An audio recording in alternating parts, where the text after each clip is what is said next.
नमस्कार मंडळी, स्वागत आहे तुमचं आपल्या सिम्पली मराठी रेसिपीमध्ये। तर इथे आज आपण बनवणार आहोत उपासाचे आप्पे, तेही एकदम वेगळ्या पद्धतीने।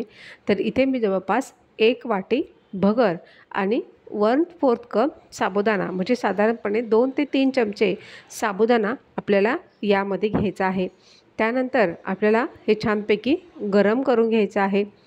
भाजल्या गेल्यानंतर याला आपल्याला पूर्ण गार होऊ द्यायचं आहे। त्यानंतर आपल्याला हे 2 बॅचेसमध्ये वाटून घ्यायचं आहे। त्यानंतर तुम्ही बघू शकता अशा पद्धतीने आपल्याला वाटून झाल्यानंतर यामध्ये अर्धा कप दही टाकून घ्यायचं आहे।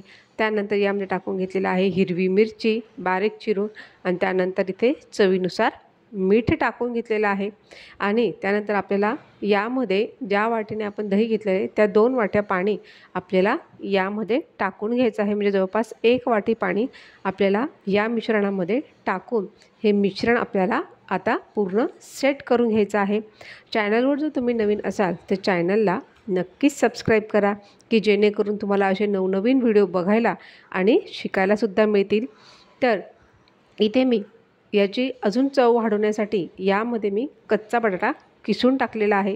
हे आपल्याला मिश्रण पूर्ण असं एकजीव करून घ्यायचं आहे। त्यानंतर इथे मी बघा कच्चा बटाटा होता त्याला किसून घेतलेला आहे, थोडा वेळ पाण्यात ठेवलेला होता। त्यानंतर पाणी निथळून आपल्याला हा सगळा बटाटा यामध्ये आता टाकून घ्यायचा आहे। आणि त्यानंतर हा बटाटासुद्धा या पिठाबरोबर आपल्याला छानपैकी मिक्स करायचा आहे। लक्षात ठेवा, आपल्याला कुठेही आता पाणी टाकायचं नाही आहे। आणि त्यानंतर आपल्याला हे जवळपास 15 ते 20 मिनटासाठी हे पीठ मुरवत ठेवायचं आहे। त्यानंतर मी इथे चिमूटभर सोडा टाकून घेतलेला होता।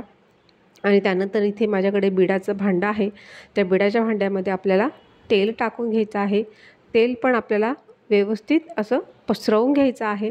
आणि पुन्हा आपल्याला एकदा हे मिश्रण सगळं एकजीव करायचं आहे, सगळं एकत्र करायचं आहे। आणि त्यानंतर आप्पे पात्रामध्ये हे आपल्याला मिश्रण सेट करून घ्यायचं आहे। अशा पद्धतीने आपल्याला एक एक आप्पे पात्रामध्ये हे मिश्रण टाकून ते सेट करून घ्यायचं आहे।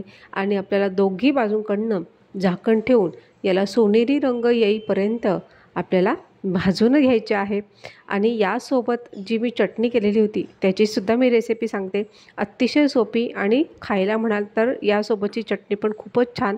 तर इथे मी शेंगदाणे भाजून घेतलेले होते, त्यानंतर हिरव्या मिरच्या ह्या अशाच ठेवलेल्या होत्या।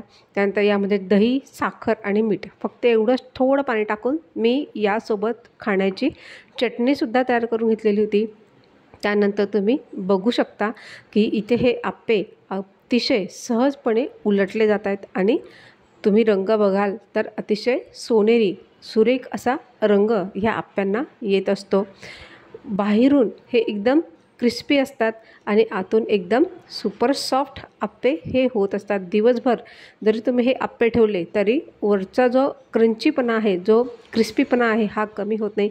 आणि यासोबत ही साधी चटणी आहे, पण या आप्प्यांसोबत ही साधी चटणी म्हणजे अप्रतिम, चवीला एकदम छान, काहीही जास्त तेलाचा वापर न करता बिना तेलाची ही चटणी इथे मी बनवलेली आहे। तुम्ही पण नक्कीच बनवून बघा।